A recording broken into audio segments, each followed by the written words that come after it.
So we are going to do a circuit diagram, and the real trick to this is remember what potential difference and current is. Remember, current is the groups of electrons going around. They don't get used up.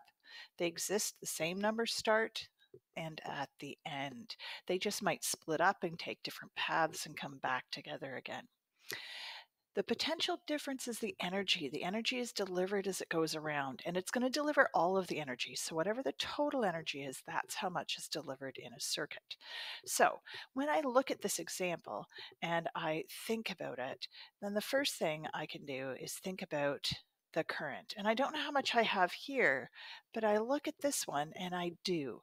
I know all the current goes for this bulb. All of it has to, which means I must have had 1.5 amps to start too, because that current doesn't get used up. It had to come from somewhere.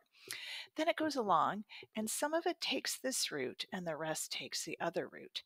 Well, this route I can tell it has 1 amp go through it, which means the rest, the other 0.5 amps, took this route. When I go to think about my potential difference, remember, is the total energy, and it's going to be the amount of energy per group of coulombs. Those coulombs are going to take one of the two routes. So when I look at this route, when it goes through, it has 10.5 total. It's going to drop off some here. And then the only other bulb, if it goes around this blue route, that it's going to go through is this one, and it gives it 6, which means the rest must have come from here, which is the 4.5 amps that didn't get dropped off at the other bulb.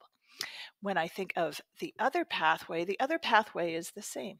The other pathway, I've lost 4.5, and then the remainder in the green pathway must be dropped off. So that means the other 6 volts goes here.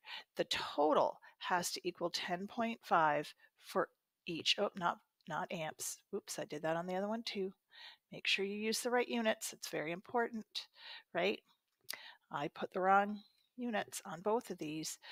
They're volts.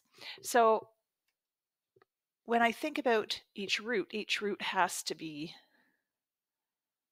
equal to that 10.5 volts. Volts, very important. So that is how I figure it out. Now, when I think about Kirchhoff's laws, this also makes sense because I know that any two things in parallel are going to use the same voltage, right? So both of these light bulbs are in parallel, so they should both be 6 volts, which makes total sense.